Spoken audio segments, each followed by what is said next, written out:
All right, now the last type of sampling distribution is for the difference of means. Now keep in mind, these are for sample statistics. So again, this could be for the median, IQR, range, etc. But in this course, we're only going to focus on one sample means, one sample proportions, two sample proportions, and two sample means. So this is now like the last section on the formula sheet, which will be right here for two populations. So the difference of the means, and notice again, the difference between sample one minus sample two is the difference between the population means. And then here, assuming we know sigma. Now, if we don't know sigma, we'll use here what's called the standard error. And this just means we use the sample statistics, which you'll notice that the formulas are pretty similar because again, the sample statistic should closely estimate the population parameter. So suppose we are looking at two populations. Again, I want to take two independent random samples so that I can generalize and that they have no influence on one another. And I'm going to compare the averages. Maybe I'm comparing the average income between East Coast and West Coast. Maybe I'm comparing the average IQ between Houstonians and Austinites. Who knows? Now, that's if I'm using random samples. If I decide to use a randomized experiment, I'll have mu1 and mu2, and this will give me the true means of successful outcomes, right? So I'm looking at the means of the responses. Did we actually lower cholesterol? Did we increase or decrease the time of recovery, etc., things like that.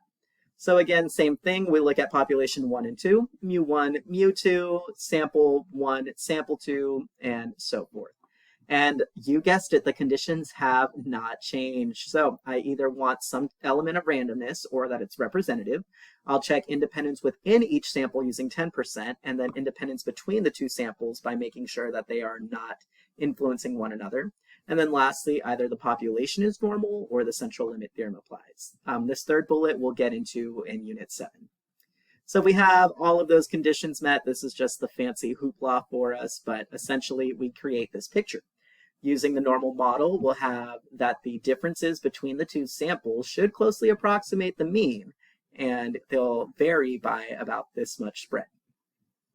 So let's suppose that an ecologist is examining whether the number of fish caught in a large river basin has changed since a fire burned some of the surrounding forested area and vegetation along the river. Data in the form of fishing reports was available for a 5-year period before the fire, and then from a random sample of 195 reports before the fire, the average was 6.3 fish and a standard deviation of 1.6 fish. Thus, in a separate random sample of 143 reports 3 years after the fire, the mean was 7.1 and the standard deviation was 2.1. So let's verify some conditions here. We're going to check the SINs. And yes, I know I cheated. I typed mine out. You're going to have to write yours, but you'll forgive me. So we had a random sample of 195 fishing reports from 5 years before the fire, and then a random sample of 143 fishing reports after the fire, so I can generalize to both respective populations. Next up, since there's an 8-year difference, right, there's 5 years before the fire, 3 years after the fire, it's reasonable to assume that my two samples are independent of one another. And then next up, if we're looking at fish, right, just a fishing report, well, it's reasonable to assume there are at least 1950 fishing reports before the fire and at least 1430 fishing reports after the fire. And then lastly, since both of our sample sizes are sufficiently large, then the normal model is appropriate by the central limit theorem. And that's because both 195 and 143 are greater than or equal to 30. So next up, I'm just going to apply my formulas from the formula sheet here, although I will be using the standard error formula instead of the sampling or the standard deviation, and that's just because I'm looking at statistics of the sample, not of the population. So my notation is a little bit off here, so this should say S, not sigma. So please correct that in your notes.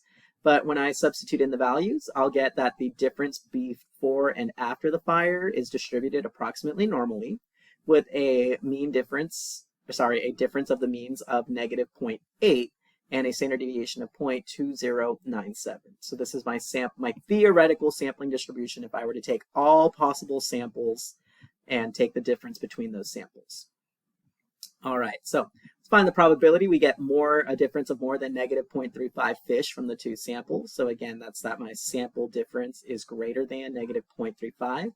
Well, on this curve here, centered at negative 0.8, a sample difference of negative 0.35 or more would be shaded to the right. And a z-score of an observation of negative 0.35 will be about 2.15.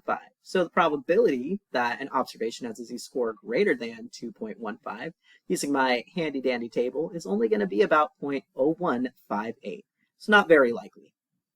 And then, so that's the idea here. So I'm looking at my two populations. I'm taking all possible samples from both groups, and within each of those samples, I'm taking the difference. So in one sample of 195 and 143 fishing reports, we take the difference of the fish reported in both, and we plot that. Then we do that again, and we keep doing it again until I take all possible values. And again, it's going to be really hard to do so because we're working with samples and statistics and sampling variability.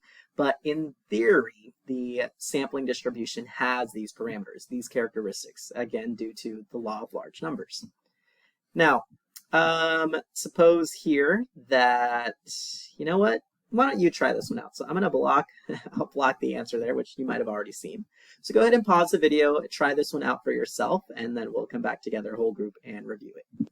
All right, so hopefully your screen looks something like my screen, and you would have figured out that our sampling distribution between the male and female heights is distributed normally with a mean of 22 and a standard deviation of 3.61.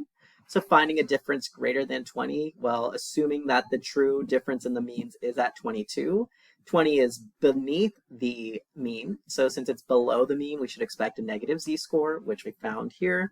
And we want the probability that we get a difference above 20. And it's actually very likely. There's a 0.7088 probability that we will get a sample difference in the heights between male and female Croatians to be greater than 20.